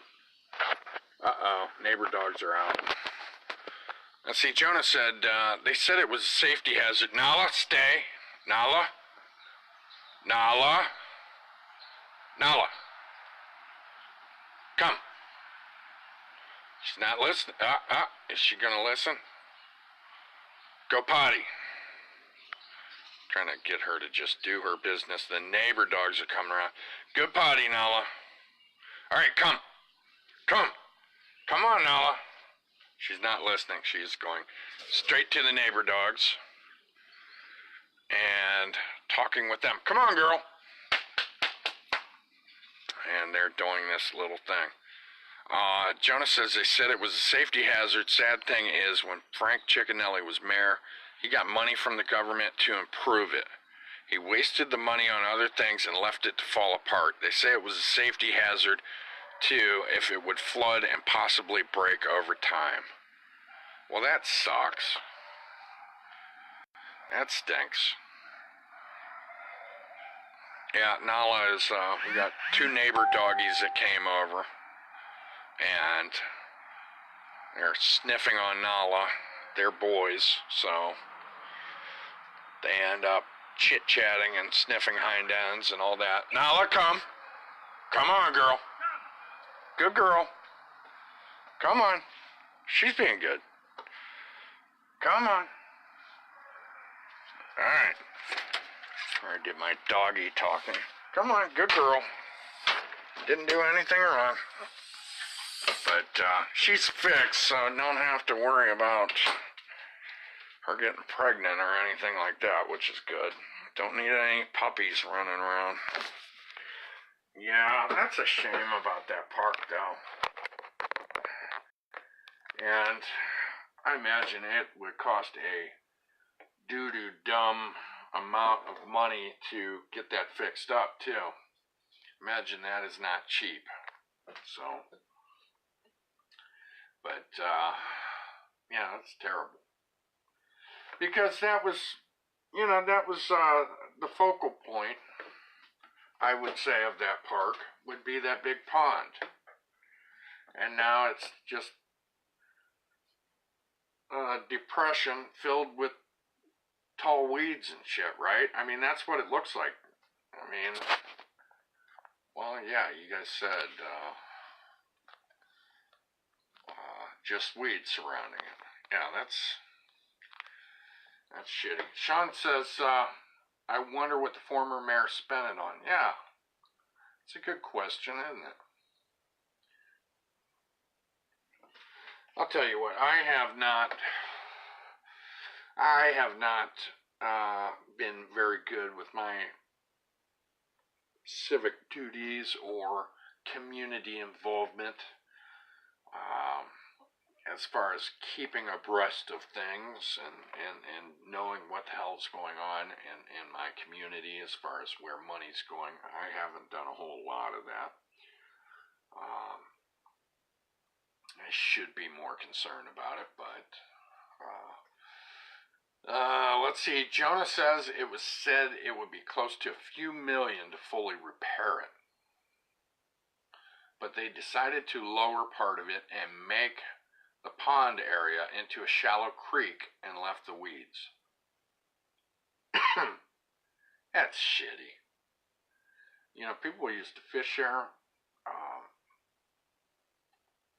People used to fish there. It looked pretty. I mean, you do your walk around the whole park, and that was one of the main things to see. Besides the waterfall, of course, and you're saying they crapped up the waterfall too. I mean, and that was the whole point. You had this big pond, and then it ran over this lovely waterfall. And now they made the waterfall smaller and no pond. That sucks. And then there's an old building there, which I believe, was it at one time an old mill or something like that? It looks like it was a mill house, right? That's what it looks like. It's terrible. And I wonder, you know, okay, it cost a few million to fully repair. I'll bet you there's a shitload of people who would actually labor and work on that too. I'll bet there's quite a few people who would physically help work on it. I wonder if they ever considered that. You know, average citizens helping work on it. Or if that's just something that's not done anymore. You know, when it comes to projects like this. I mean, you'd think with so many people being upset about this. Jonah's saying the only good thing about the drained area was that I was able to walk on the area of the once existing pond and find old bottles that were made here in Massillon. That is cool. I love to metal detect and collect old bottles to clean up to display. I have to clean those bottles still. Well, so you got a project ahead of you that you still need to take on. That's cool. That's a cool hobby anyways. I always thought metal detecting was cool. I had a metal detector. It wasn't super fancy schmancy. I'll admit, I ended up having to garage sale that baby to raise some funds in a tight spot. When we were doing that perpetual garage sale last summer. It's cool you found some locally made bottles though. That's neat. Yeah. Sometimes I wonder, would you know, if what it'd be like to still live in town, you know, but circumstances ended up leading me to be where I'm at, but I like where I'm at, but I need to get my ass back in town more, really do. I need to start coming up with excuses to get my kids back to town, get my kids into the park and stuff like that. But yeah, that Reservoir Park when I was a little kid used to play flag football. And we used to, that used to be one of the big places we would do practice at, was at the Reservoir. Jonah says 2 are old milk bottles, and one was a water bottle that says Massillon Mineral Water Company on it. That's cool that it had writing on it. Was it, I'm guessing it wasn't painted on. I'm guessing, just guessing. That it was like actually part of the glass. Sounds sweet. Seeing if you wouldn't have picked that up, somebody would have just thrown it away. That's cool that you got it though. I always wished when they tore down the old high school in Massillon, which they tore down the old part of the high school and left the new part up, I always wished I would have gotten a brick from that, but I never did. Never did get a brick from that, from the ruins of what was the high school. Jonah says nothing beats the old Coke bottles as well. I have 4 Christmas Coke bottles from December 25th, 1923. Wow. Great. Nice. That's slick. Damn. 1923. Jeez. Wow, so we're talking, what that's like 95 years old or something now? Damn. Jeez. My mental calculator's kind of crusty there. Just trying to add that up. Some little rust was panging around in my brain there. Jonah says, I have some bricks from the old high school. My grandpa collected some for himself, my dad, and uncle. Well, good. That's cool that he, thought to do that. That's cool. Yeah, I was in the old high school for a few months, and then we transitioned to the new high school when I was in Washington High. That's the years, my first year of high school.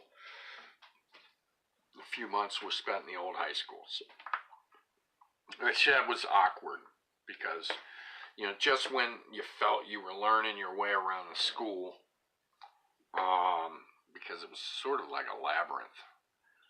When you finally figured out where the hell you were going in the old high school, then you went to a new high school where everybody didn't know where they were going. So that was kind of cool, though, because everybody was new to the new high school. But the new high school was not as hard to figure out as the old one. The old high school was more difficult because it was, originally a very old high school building, and then had sort of a new area almost glued onto it look, and where they joined up was kind of funky. So, but the old high school was very interesting building. It's a shame to see that torn down. My junior high, of course, both the junior highs in Massillon, there were 2 junior highs. They both got torn down. I didn't know much about Longfellow Junior High. Never went there. I was in the building a couple times. Lauren Andrews, that's where I went to school. I love that building. It's a shame to see it torn down, but now it's a park, I guess, now. Doesn't look like a very exciting park either. Looks like a boring park.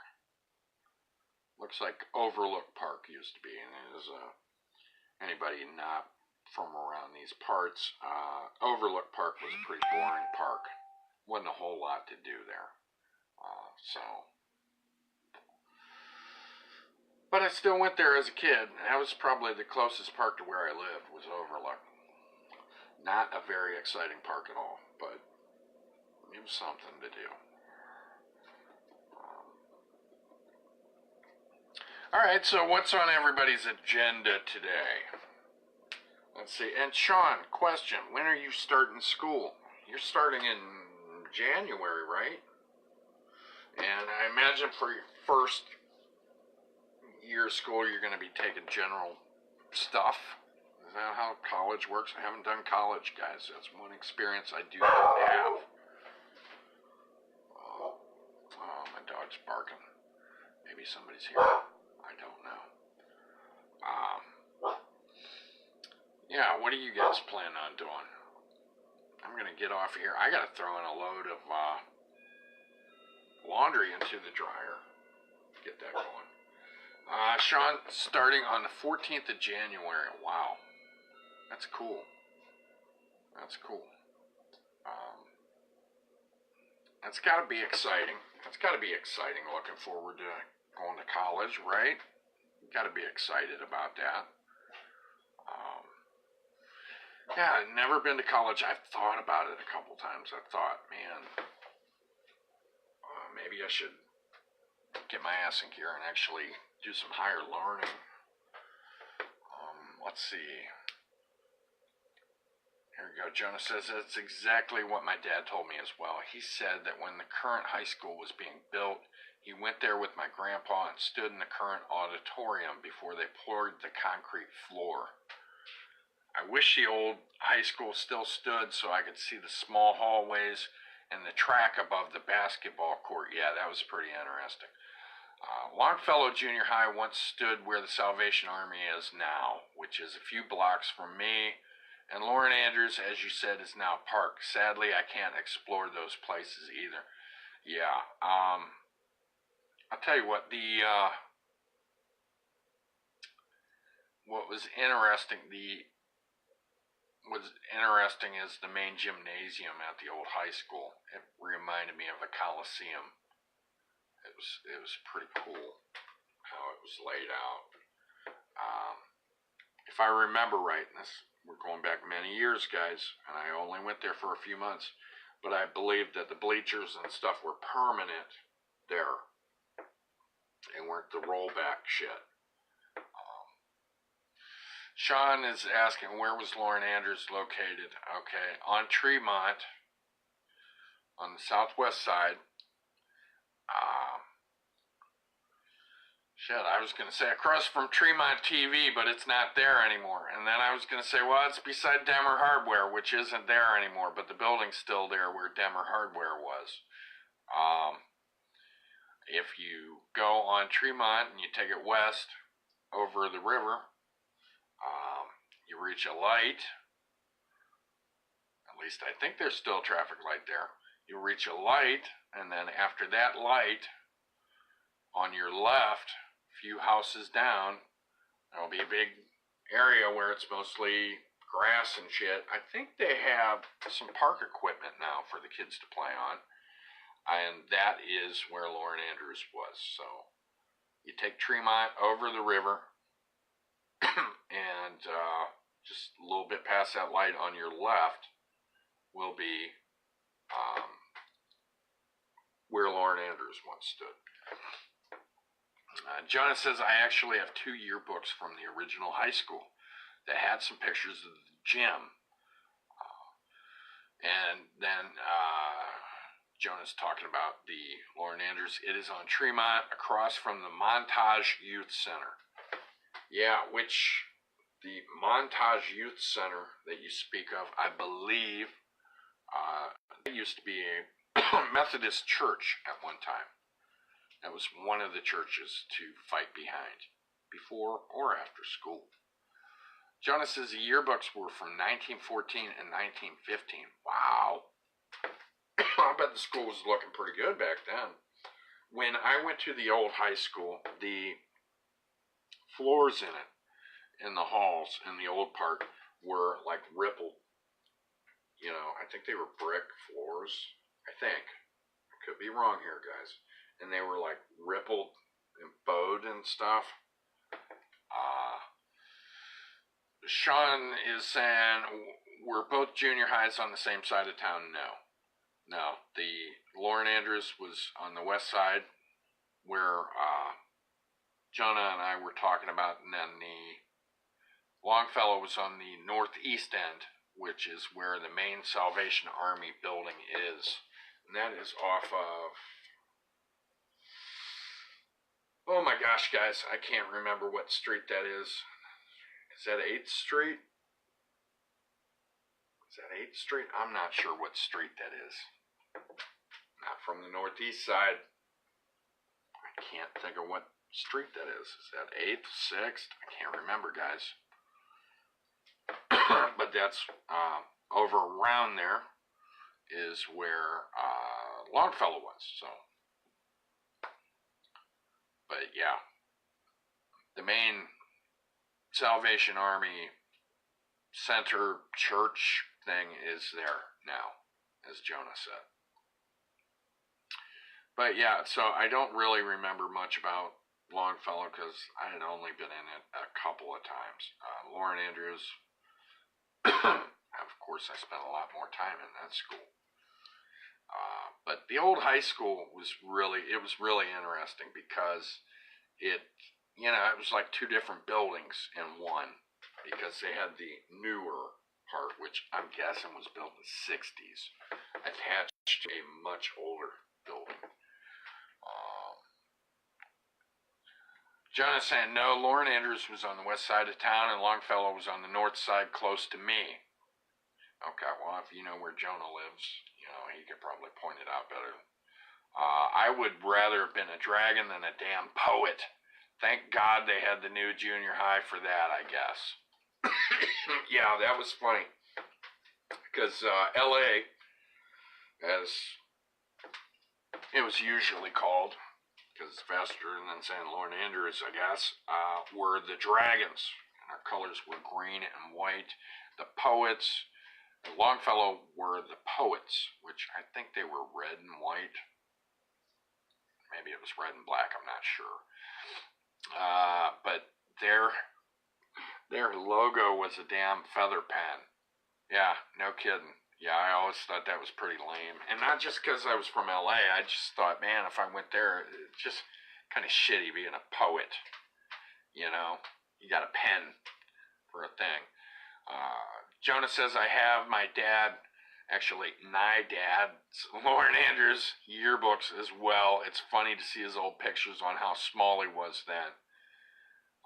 Sean says, I'm confused. Guess I'll have to do more research. Well, that's the beauty of it. You don't even have to leave your house to look. You just Google Earth that, Google Street that shit.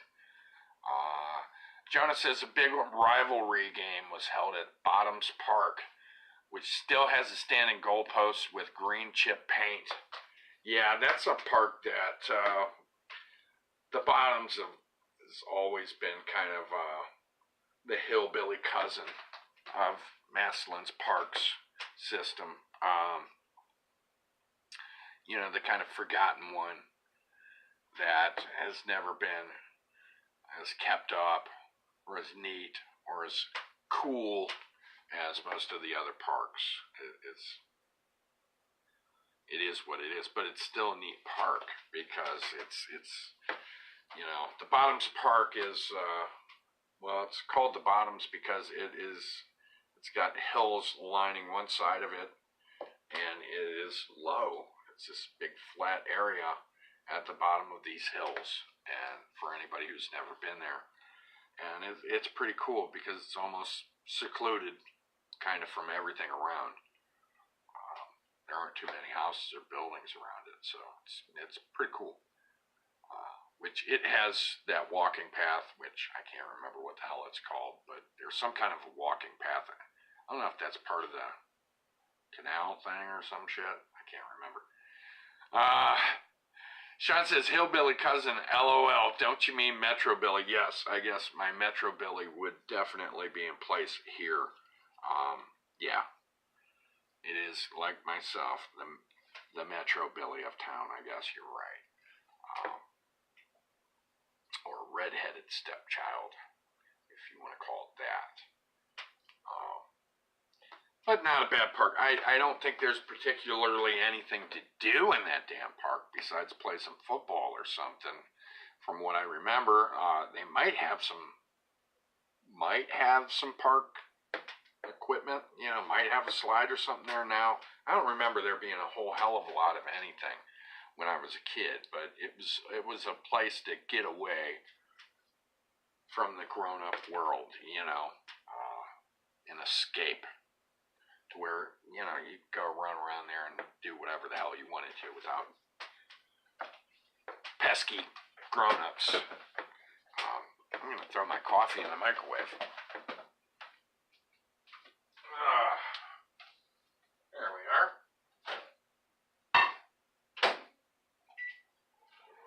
Gotta heat that baby up. Coffee, when it gets cold, it just... warm coffee lifts the spirits, and cold coffee dampens them. Let's see here. Jonah says, I used to have football practice down there growing up. I remember when someone decided to burn down the old railroad tracks that went through there last time. I was there. The wood still smelled charred. Last I remember, they had a few baseball fields there and the old goal posts. Cool. I mean, it's not cool that it got burnt down. When you're talking about it getting burnt down, you're talking about that wood bridge, right? That got burnt down, which was a dick move on somebody's behalf. You know, somebody thought it was fun as hell to burn that down, which sucked. But you're talking that bridge got burnt down, right?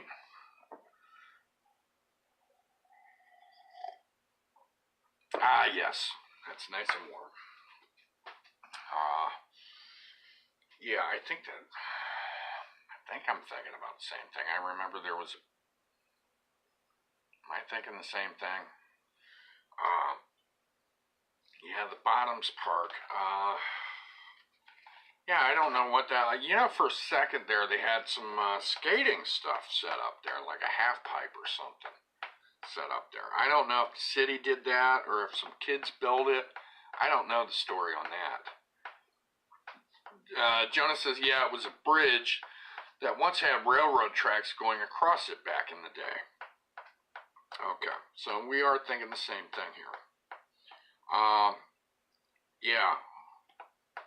At one point in time, there was, like I said, there was some kind of skateboarding set up. I think a half pipe or something like that set up there. I mean, not a real huge, tall one, but enough for kids to hop on their boards and, do some cool shit. Or as, about as cool as it gets around here. I mean, this is not California. Or Louisville. Louisville has or had a nice skate park there, which I've been to,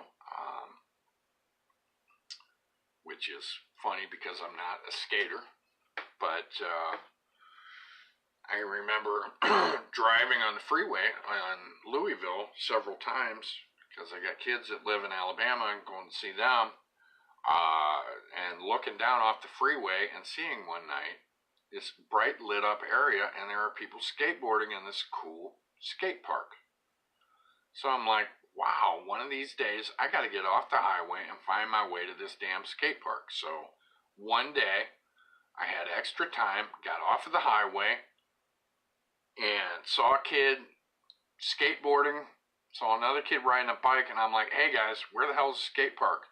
And so ended up following these kids as they're biking and skating, okay, through Louisville, and they led me to that skate park.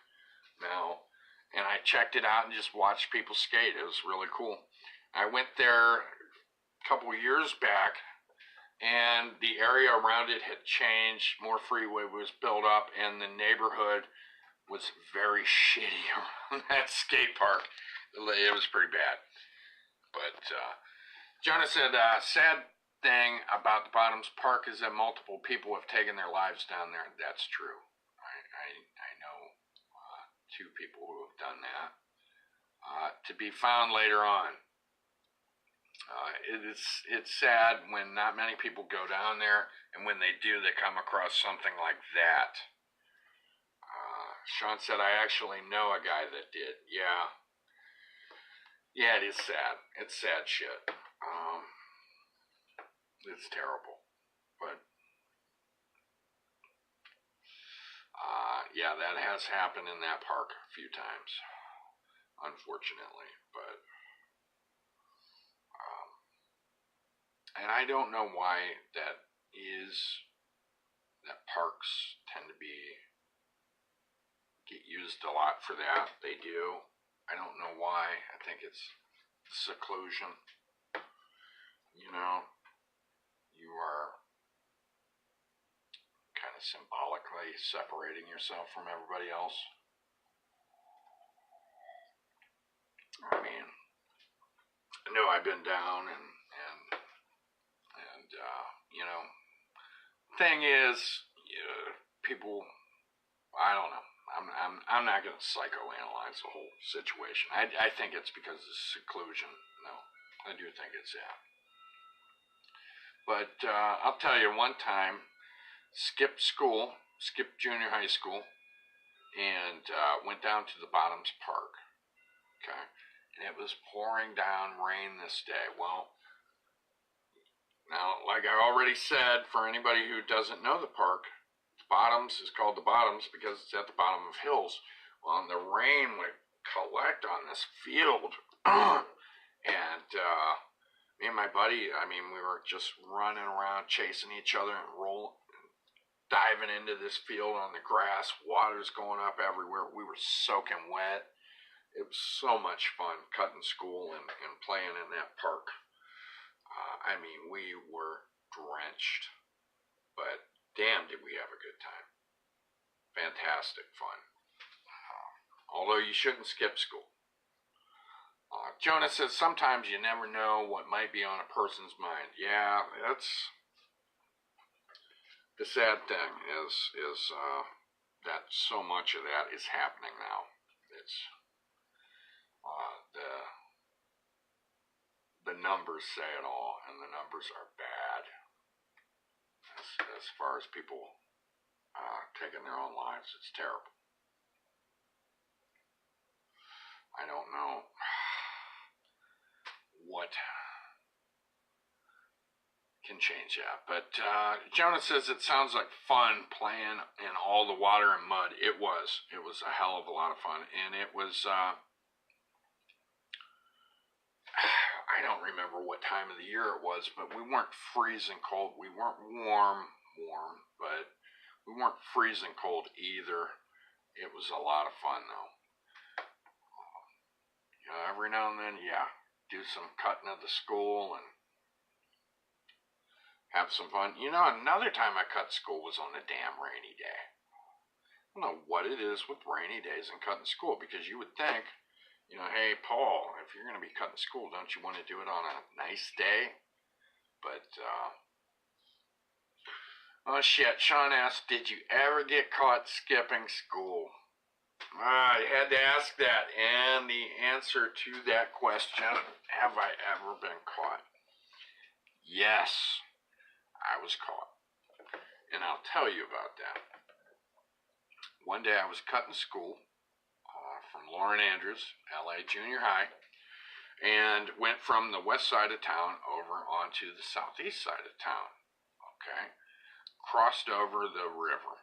Okay, we got crossed over on the Walnut Bridge, and we were headed towards South Erie. Almost made it to South Erie.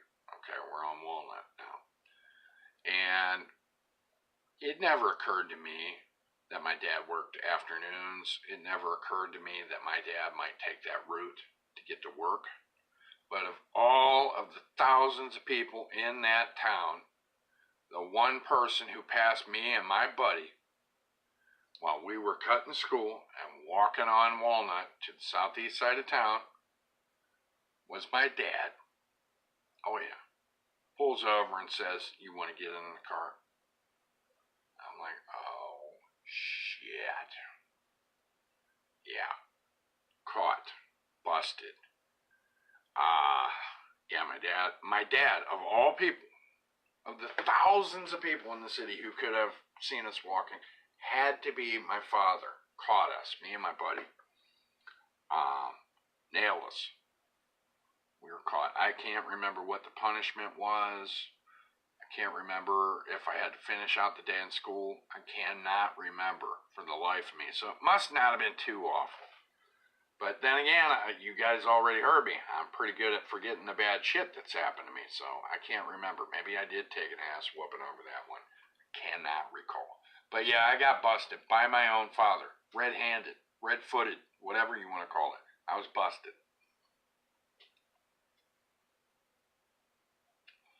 Yeah, and I'll tell you what else. Now, here's the thing. We were over on the southeast side of town because there were a bunch of abandoned houses. And we were going in abandoned houses and shit. We weren't taking anything. We were just going in them. They were like condemned and shit. Sean says he probably wasn't too happy. No, he wasn't. And I remember him talking to my mom, though. It's kind of funny because I overheard him. He's like, I'm driving and I see two boys And I happen to notice one of them is Paul. See, Jonah says, I remember skipping school a few times. I skipped school when I didn't have many teachers who would actually be there that day. I decided to attend the first few classes and left out the back doors of the high school and booked it. I never got caught considering my dad worked in Akron at the time and my mom was working day shift at Heartland. Nice. So your dad was up in Akron and your mom was working day shift over at Heartland Behavioral. And your ass was free as a bird. Yeah. I'll tell you, I cut school. I guess I cut school more in junior high than I did in high school. High school, I didn't have to cut as much. I had a lot of projects that were outside of the school anyways. I was in teleproductions, in the television class. And there were plenty of excuses to get out of school for that. So that, I think, helped with that need to roam kind of thing, That got me out of the school quite a bit. So I think that helped keep me from wanting to cut class. Now, another factor in the cutting high school thing, of course, was Massillon Washington High School's most famous study hall monitor, Ruby Arrington, was known, and she would chase students down who were cutting school. She would run after them. And I have talked to several people who tried to outrun her. And this lady would walk from school to her work every day and walked and jogged, I think, and was in good cardiovascular health. And I knew people who tried to outrun her, but the thing was she had stamina. She had staying power. She was like a panther and could almost anticipate what alleys people ran down, what backyards people tried to hide behind. She was good at nailing people. And I don't know how the hell she did it because, she was working too. So how she was nailing people in the middle of the day, I don't know. I don't know if she went out between classes to nail people who were skipping, but she was good at that shit.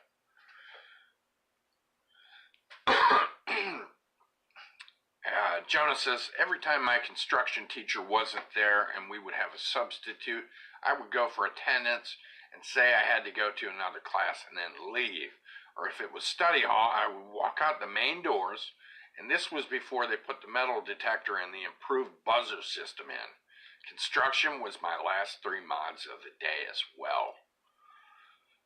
Jonah goes on to say, if any staff member would ask, I would say I had senior privilege and get away with it. They would say, okay, have a great day. How the hell does that work? I have senior privilege. Wow. Never heard of that excuse. That's pretty good. I've never heard that one. I've got senior privilege. Peace. That's funny. Yeah, guys. Mrs. Arrington was, boy, she chased people down and brought them back to the school. She probably caught hundreds of kids cutting school. Like I said, I don't see how the hell she did it because she was working too. I don't know. I mean, she should have been a bounty hunter, man. Miss Arrington should have been a bounty hunter.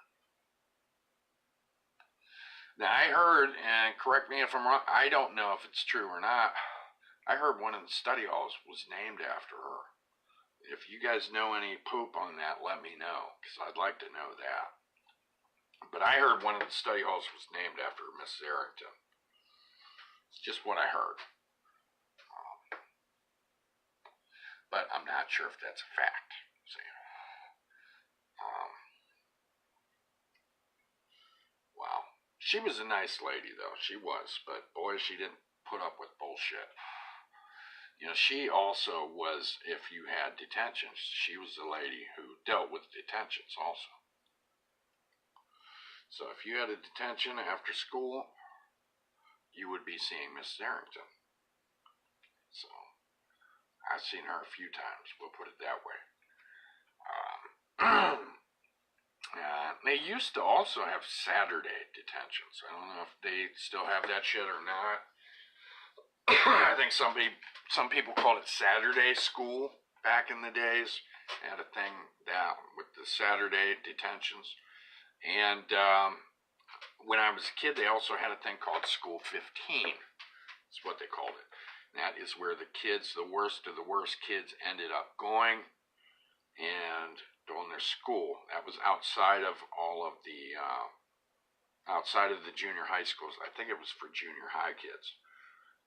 I don't know if it was for high schoolers or not. They called it School 15. I think it took place at the Boys and Girls Club. But do not quote me on that because I never was in School 15. Okay. However, my ass did warm a seat quite often in the ISC room at Lauren Andrews Junior High School. I did spend quite a bit of time in the ISC, which really was horrible. It was a shitty experience. I only was in ISC once in high school. So either I wasn't in trouble as much in high school or I was better at getting away with it when I was in high school. Still can't figure that one out, but oh my gosh.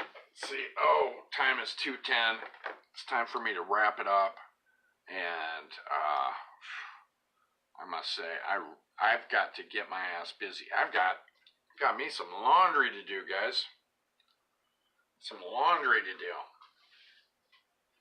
Or to dry. I need to get busy on that shit. So I'm going to have to hop off of here and bid everybody a good day. Let's see. Okay, Jonah says, the see more button. Okay, Jonah says senior privilege was where you could come in a mod late or leave a mod early before the end of the day. I played it off to where I left exactly at the class change to mod 8. And yes, they named the study hall after her. I would usually walk around the halls or wait in the bathrooms until I had a chance to leave. Saturday detentions would suck ass. I was always looking forward to leaving school for the weekend. Yeah. We did have detentions that would be held right after school for whatever amount of time given. I had to sit in a so-called ISC room in junior high a few times, all because I didn't do my homework. And yeah, I'll tell you what, that really sucked. Sean says, have a good day, Paul. And Jonah says, have a great day, Paul. And you guys have fantastic days as well. And anybody who watches, thanks for watching. And try and catch a show live noon-ish Monday through Friday, so you can participate and hop in the conversation. You're more than welcome to. All right, have a fantastic day, guys. Be careful whatever you do, and I'll see you later. Bye.